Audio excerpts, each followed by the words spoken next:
to SEADS Experts Talk Solution Series. I'm Suthiru. Climate change is a preeminent challenge of the 21st century and threatens to erode the many development gains made in Asia and the Pacific region.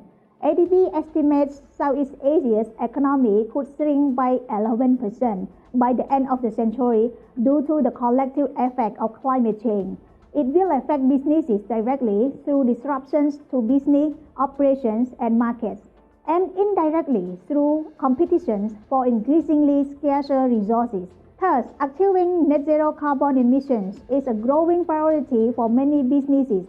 In this episode, Founding Executive Director of Tech for Good Institute, Ming Tan, discusses how businesses address climate concerns and the role they play in providing climate solutions that can help to place the region on a low-carbon sustainable growth path.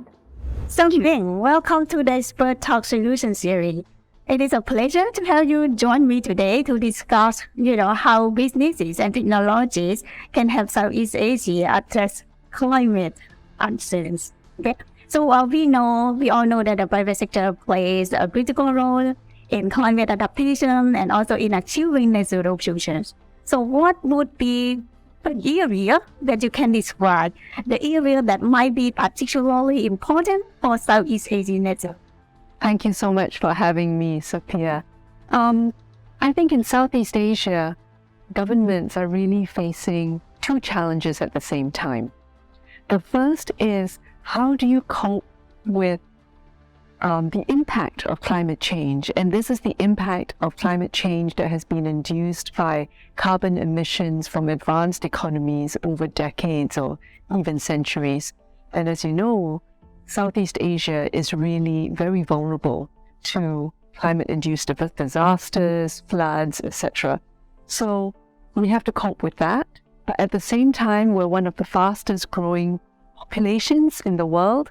And so we have to advance an inclusive development agenda, and that takes energy. So that balancing act is really quite challenging.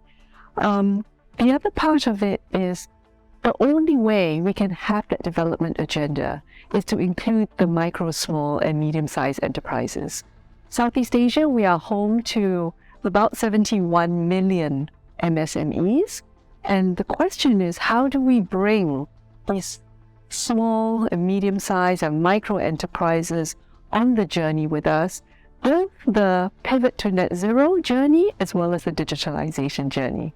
Okay, so can you provide some concrete example of how businesses, are using technology to address climate concerns? Absolutely.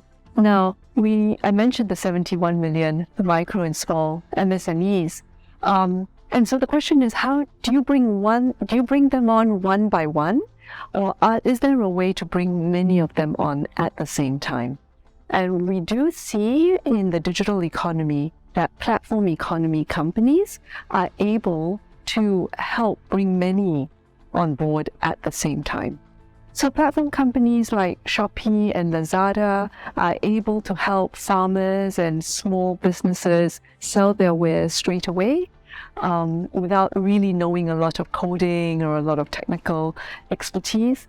And so Grab and Gojek and ride-hailing companies are also helping to make mobility more accessible, but also doing their part to make mobility a little bit cleaner.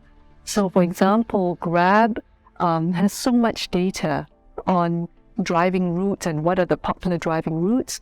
So they partner with EV charging networks, electric vehicle charging networks, and say, these would be the best places to put your charging networks because we understand the traffic flows around the city.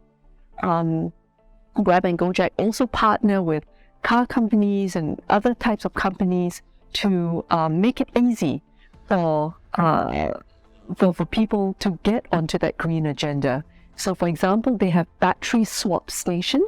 So if I have a motorbike and I'm a delivery partner, I don't want to sit and wait for an hour for my electric motorbike to charge, because that means I should be out earning money. I can just take my old battery out and swap it for a new battery, and then I can go very little downtime. So by doing this, the platform companies are able to bring millions and millions of individuals and small businesses onto this journey, at a scale that is necessary to be able to address this climate emergency. Yeah, I mean, when we talk about business, it is all about benefit somehow. So how can we create technologies that, benefit the community or tailor to the community level? I think at the end of the day, businesses are very good at finding a problem and then being able to create a solution that is fit for purpose. And I'll give an example. In Vietnam, the vast majority, I think 90% of trucking companies are very, very small. They have 5 trucks or less. So it's a very fragmented space. And all these small companies rely on brokers to be able to find out where are the jobs and how do I fill my truck and be able to do that transport. So what that means is that the logistics cost is very, very high for the people who are doing the shipping. What it also means is that these trucking companies are quite often at the mercy of the brokers.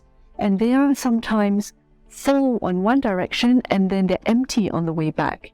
In fact, there is a company called Logivan that's trying to be a bit like an Uber for trucks, and they're pairing the shippers and the truckers together without the intermediary. So when they started, they found that 70% of trucks on the road are actually going empty. So when you have empty trucks on the roads, that's a lot of carbon emissions.